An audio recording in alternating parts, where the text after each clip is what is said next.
안녕하세요. 여의주입니다. 오늘은 휴유암에 다녀온 이야기를 해드릴게요. 꿈에 휴유암에 있는 새끼 멧돼지가 나타나 전해주고 간 메시지를 읽은 저는 왜 휴유암에 간 샘보살님께서 나를 오라고 하시지 싶어 열일을 제쳐두고 바로 다음날 달려갔습니다. 차를 가지고 몇 번 가봤더니 피곤하여 이번에는 고속버스를 타고 갔는데 도착한 시간이 저녁 6시 50분 경이었는데 휴유암은 이미 깜깜한 밤이었고 사람도 없어 절간 그 자체였습니다. 저는 조용히 예불 중인 묘적전 법당 안으로 들어갔습니다. 스님 한 분이 홀로 조용히 예불을 드리고 있어 저는 그 뒤에 조용히 앉아 함께 예불을 드렸습니다.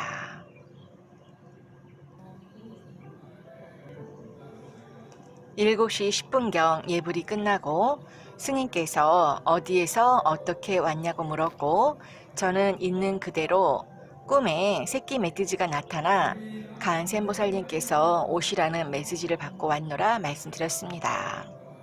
그러자 새끼 멧돼지는 문수보살인데 하더니 코로나로 철야 기도도 없어진 지 오래고 8시 반이면 법당 문도 다 닫아 걸고 그 누구도 절에서는 자고 갈 수 없다고 하더군요. 그러면서 모텔에 가서 자고 오라고 스님도 스님 손님들이 오면 다 모텔에서 자고 가게 했다고 하더군요. 그래서 저는 속으로 생각했지요. 에이, 아니구나. 간센보살님께서 나를 오라고 하신 것이 아니었네. 내 착각이었네.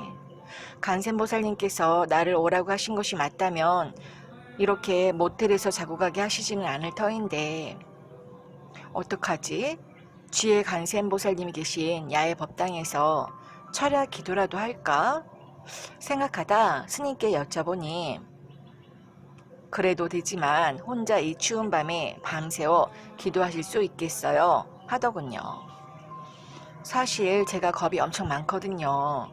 무서워서 솔직히 자신은 없어요. 라고 하자 거기에서 혼자 기도하려면 보통 근기로는 어려울 거예요. 라며 안 그래도 무서운데 더 겁을 주더군요. 잠시 후 종무소에 계신 보살님이 오더니 다시 한번 대못을 박더군요. 아무도 절대 자고 갈 수 없다고.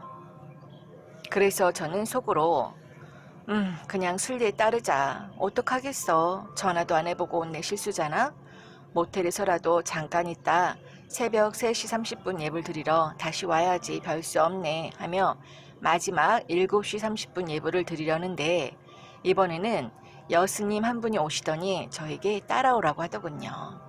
하여 따라가 보니 별채에 있는 독방 하나를 보일러까지 따스하게 틀어주시고 직접 청소까지 해주시면서 이 방은 스님 방인데 이 방에서 주무세요라고 하더군요. 그 순간 저는 간센보살님이 부르신 거 맞구나 했는데 나중 스님들과 보살님이 여지껏 아무도 자고 가지 못했는데 특혜를 받으셨네요. 간센보살님 성에 받아오신 분이라 우스님께서 특별히 허락해 주신 것 같네요 라며 다들 좋아하시더군요. 그래서 더 감사했지요.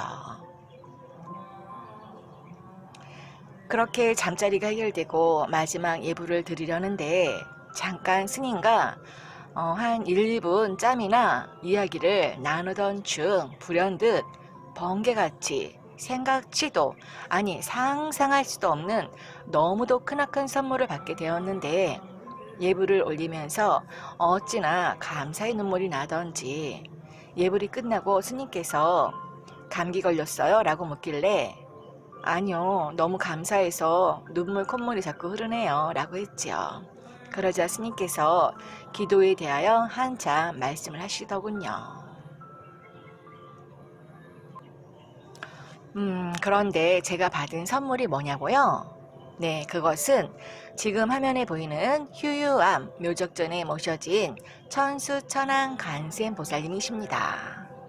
스님께서 저에게 천수천한 간센보살을 형상으로 차지를 하지 말고 보살님 마음 안에 모시세요 라고 하는 말씀을 듣는 순간 천수천한 간센보살님이 제 안으로 불현듯 훅 들어오는 것을 느끼며 깨달았지요. 아, 간센보살님께서 주시라는 선물이 이거였구나. 오 마이 갓. 아니, 어떻게 천수천한 간센보살님이 내 안으로 들어오셨지? 아니, 이게 뭐야? 세상에 이런 일이. 꿈이야, 생시야. 뭐지? 내가 그럴 자격이 될까? 마지막 예불이 끝나갈 즈음 어떤 여자 두 분이 들어와 기도를 하더군요. 그래서 저 두 분과 같이 방을 쓰면 되겠구나 생각했는데 그분들은 서울에서 내려왔는데 야외 법당에서 기도하고 바로 올라간다고 하더군요. 그러자 스님께서도 잘 됐다며 혼자 기도하기 무서운데 같이 하면 되겠다고 하여 그분들과 함께 야외 지혜보살님 앞에서 기도를 하러 갔는데 그분들이 가지고 온 담요를 깔아주고 덮어주기까지 하더군요. 어쩜 이렇게까지 안배를 해주셨나 싶어 더 감사했는데 하늘에는 별이 총총총, 보름달은 밝게 떠있고 파도 소리까지 힐링 그 자체, 행복 그 자체, 감사 그 자체였지요.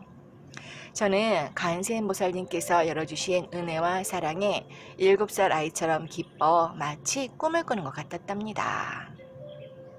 그런데 기도하는 것을 제가 별로 좋아하지 않는 것을 아셨는지 기도도 딱 1시간만 하고는 그분들은 바로 올라갔는데 비룡전 앞을 지나며 한 분이 저에게 그러더군요. 제가 20년 전에 꿈을 꾸고 휴유함에 왔는데 저 비룡전에 가서 깜짝 놀랐어요. 꿈에 본 분이 저기 계시더라니까요 하더군요. 네, 그분이 바로 김수부님이십니다. 그분들이 뜬금없이 왜 이 밤에 서울에서 달려왔는지 참 모를 일입니다.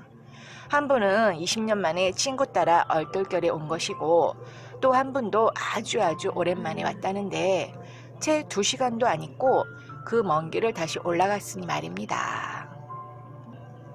여하튼 그 두 분 덕에 야외 지혜 가는 보살님 앞에 앉아 밤하늘의 별도 보고 달도 보며 좋은 추억 하나 더 만들었네요.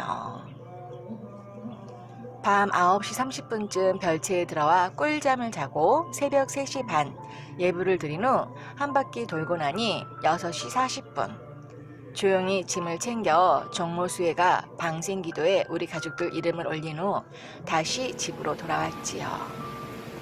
그런데 갈 때는 빈몸이었는데 올 때는 가슴 안에 묘적전에 천수천한 간센보살님과 비룡전에 비룡간센님을 모시고 돌아왔지요. 집에 온 저는 피곤하여 누워 있었는데 꿈인지 생시인지 불현듯 제가 제 차를 운전하고 국립공원 주차장에서 천천히 입구를 향하여 나가고 있는데 갑자기 5시가 폐점 시간이라며 바로 제 코앞에서 문이 척 하고 내려가 닫히더군요. 저는 오도 가도 못하고 차에 갇혀 다시 출입구 문이 열릴 때까지 날밤을 새야 한다는 사실에 황당 그 자체였지요. 그러다 번쩍 눈을 떴고 뭐지? 뭐야? 내가 천수천한 간센보살님과 비룡 간센 보살님을 모시고 왔는데 왜 이런 생각하다 다시 눈을 감았는데 이번에는 큰 도로에서 공항 리무진 같은 크고 고급진 새 버스가 천천히 저를 향해 달려오더군요. 아, 힘들게 자가용 운전하면서 가지 말고 저 버스를 타고 편하게 가라는 거구나 라는 사인을 받고 눈을 떴답니다. 저는 가만히 생각을 해보았습니다. 하루 동안 일어났던 묘한 일들에 대하여 그리고 알게 되었지요.